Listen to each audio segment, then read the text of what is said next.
இன்னைக்கு என்ன பார்க்க போறோம்னு பார்த்தீங்கன்னா, வெயிட் லாஸ்ல 7th டே இருக்கேங்க நானு. இன்னைக்கு வந்து வெயிட் பார்க்குறப்போ ஓரளவுக்கு சந்தோஷமா தான் இருந்துச்சு. நான் மார்னிங் வந்து பிரேக்ஃபாஸ்ட் பார்த்தீங்கன்னா, சக்கரவள்ளி கிழங்கும், அதுக்கப்புறம் வந்து முட்டையும் எடுத்திருந்தேன். தனித்தனியா வேக வைக்கணுன்ற இதுக்கு பதில் நான் இட்லி குண்டாலேயே வந்து அடியில போட்டேன் எப்படி வேகுதுன்னு பார்க்கலான்ட்டு. நல்லா தான் வெந்திருந்தது. அந்த பாயில் பண்ண எக்ல வந்து சால்ட்டும் பெப்பரும் ஆட் பண்ணிட்டு சூடா சாப்பிட்டு பாருங்க, சூப்பரா இருந்துச்சு. சக்கரவள்ளி கிழங்கும் சூடா சாப்பிட்டேங்க இன்னைக்கு மார்னிங். செம்ம பசிங்களா, 6:30 வரைக்கும் வெயிட் பண்ண முடியல.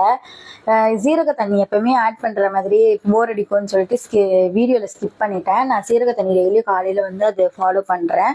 நைட்லயும் வந்து தூங்குறதுக்கு முன்னாடி வந்து சீரக தண்ணி தான் நாங்கள் குடிப்பேன். மத்தியானம் பார்த்தீங்கன்னா இது மீன் குழம்பு வச்சிருந்தாங்க. அம்மா வந்து மீன் வந்து டீப்பா வந்து ஃப்ரை பண்ண மாட்டாங்க, ஷாலோ ஃப்ரை மாதிரி தான் பண்ணுவாங்க. பாவக்காய் வந்து அதுவும் ஃப்ரை மாதிரி லைட்டாங்க, எண்ணெய்லாம் ரொம்ப சேர்க்காம நம்மளுக்காக வந்து பார்த்து பார்த்து செய்யணும். டின்னர் பார்த்தீங்கன்னா எனக்கு பசி எடுக்கல. ஈவினிங் 6 மணி போல யோகட் எடுத்துட்டு காஃபி குடிச்சிட்டு என்னோட டின்னரை வந்து முடிச்சிட்டேன். நாளைக்கு என்னன்னு பார்ப்போம்.